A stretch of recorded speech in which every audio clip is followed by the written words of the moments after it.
Jadi sepeda enggak? Saya rasa itu dia maju trennya minta sepeda Pak. Kartu namanya habis. Kita kirim sepeda.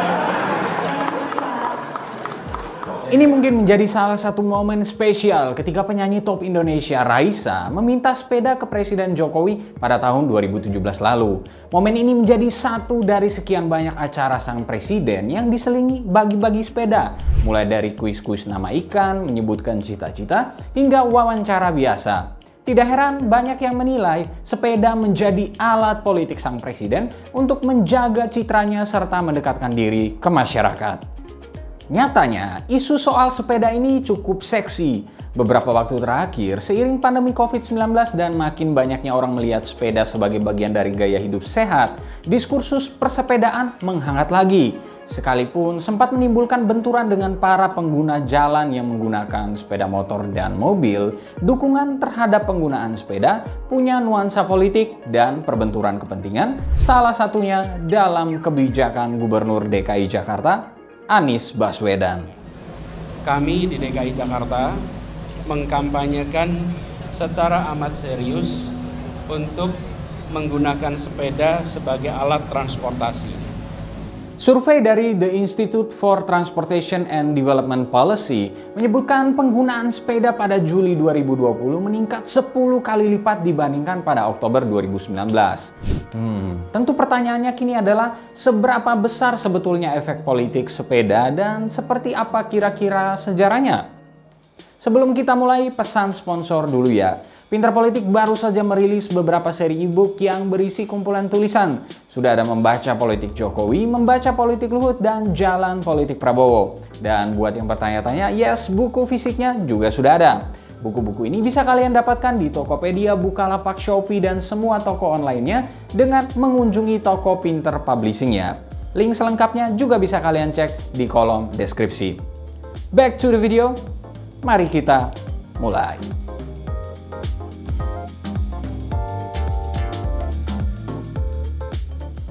Menyebut sepeda sebagai entitas politik sebetulnya tidak berlebihan. Isu green transportation dan gaya hidup sehat misalnya kini telah merembet menjadi persoalan politik dan tata kelola kebijakan publik. Ini kemudian akan berkaitan dengan politik anggaran, pembangunan infrastruktur pendukung sepeda, dan lain sebagainya.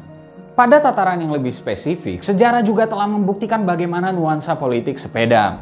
Siegfried Markowitz dalam tulisannya The Bicycle Politics Throughout the History mengatakan bahwa sepeda sudah dipolitisasi sejak penemuannya. Kala itu, sepeda menjadi simbol kelas dan pergerakan sosial. Di akhir abad ke-19, sepeda adalah simbol kebebasan. Gerakan feminisme kulit putih misalnya menggunakan sepeda sebagai simbol perlawanan terhadap budaya patriarki, di mana saat itu dan juga sampai sekarang perempuan dianggap lekat dengan pekerjaan rumah. Dengan bersepeda, perempuan memiliki akses mobilisasi yang lebih besar, sehingga memiliki kapabilitas untuk lebih sering keluar rumah dan memperjuangkan gerakan-gerakan politik terkait posisinya dalam sistem sosial kemasyarakatan. Gerakan serupa pernah dilakukan juga oleh pendiri Muhammadiyah Kiai Haji Ahmad Dahlan di Indonesia. Kiai Dahlan mengajarkan anak-anak perempuan untuk naik sepeda sehingga meningkatkan mobilitas mereka dan memperkuat peran sosial politik kaum perempuan di masyarakat. Sementara di Britania Raya, sepeda sebagai simbol kebebasan juga digunakan oleh kelas pekerja. Kelas ekonomi bawah bisa melakukan mobilisasi berkat sepeda yang harganya lebih murah daripada mobil. Bahkan sepeda dianggap punya relasi langsung dengan perkembangan sosialisme karena menjadi alat gerak kelompok sosialis kelas menengah. Di Indonesia sendiri, kondisinya sedikit berbeda karena pada masa penjajahan, sepeda digunakan oleh masyarakat elit, yakni pegawai kolonial, bangsawan, misionaris, dan saudagar kaya. Harga sepeda saat itu juga cukup mahal, sehingga penggunaannya hanya dari kalangan elit saja.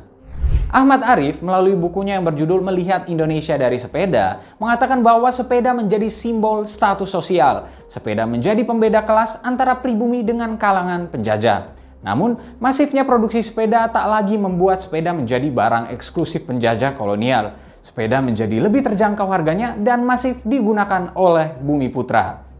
Sepeda populer kembali tahun 1980-an melalui kampanye pemerintah dengan slogan Hidup Sederhana. Pejabat pemerintah juga ikut mempromosikan sepeda. Kini tren pejabat pemerintah bersepeda kembali lagi terjadi. Di masa lalu, sepeda digunakan untuk mempromosikan kesederhanaan. Namun masa kini, sepeda membawa nilai kesehatan dan keberlanjutan atau sustainability. Fenomena sepeda sebagai status sosial juga terjadi kembali semenjak pandemi, di mana sepeda juga dianggap menjadi simbol kemewahan baru. Ini tak lepas dari sempat naiknya harga alat transportasi yang satu ini, termasuk kasus sepeda Brompton dan sejenisnya. Yang jelas, apa yang dilakukan oleh Pak Anies, misalnya dengan memfasilitasi para pesepeda lewat jalur sepeda permanen, dispensasi road bike keluar dari jalur sepeda dan memperbolehkan sepeda untuk masuk dalam MRT dan LRT, pembuatan tunggu sepeda di Jalan Sudirman, dan lain sebagainya, menjadi langkah politis yang bisa saja akan menguntungkan baginya. Ini sama seperti Pak Jokowi yang sukses mengkapitalisasi hadiah sepeda sebagai penguat citra politiknya. Politik sepeda ini juga dapat dijelaskan melalui konsep politik simbol yang dijelaskan oleh Emilia Palonen dan Desi Rose pada tulisan Political Symbols Between Impact and Intentions. Mereka menjelaskan bahwa benda atau suatu aksi dapat menjadi simbol yang diberikan makna. Pemberian makna disebut dapat diberikan oleh penguasa untuk mencapai tujuan politik mereka. Selain Anies dan Jokowi, politik sepeda juga digunakan oleh beberapa politikus lainnya. Misalnya Gubernur Jawa Barat Ridwan Kamil melalui tulisannya Flaneur dan Pelacur yang ditulisnya di Kompas. Kang Emil tampaknya mengutip konsep manusia metropolis dari Simmel yang mengatakan bahwa modernitas bisa terjadi jika kita hadir pada realitas jalanan. Berangkat dari Simmel, Kang Emil bersepeda untuk melihat realitas kota Bandung dan bersilaturahmi dengan warga. Di luar dari berbagai polemik sepeda yang ada, sepeda sebagai simbol politik dapat membawa makna politis dalam kehidupan bermasyarakat. Sepeda menjadi alat entitas politik tertentu untuk mencapai agenda politiknya, entah terkait gaya hidup sehat dan ramah lingkungan, atau bahkan bisa juga menjadi jalan untuk mencapai dukungan politik elektoral. Siapa tahu, kebijakan Pak Anies bisa berbuah manis di Pilpres 2024 mendatang. Nah, lalu bagaimana menurut kalian? Seperti apa kalian memaknai dunia politik sepeda ini? Berikan pendapatmu. Terima kasih telah menyaksikan video ini. Ini adalah Horizon yang berangkat dari tulisan in-depth di pinterpolitik.com. Jika kalian punya saran atau masukan untuk konten-konten selanjutnya, jangan lupa untuk tinggalkan di kolom komentar di bawah ini.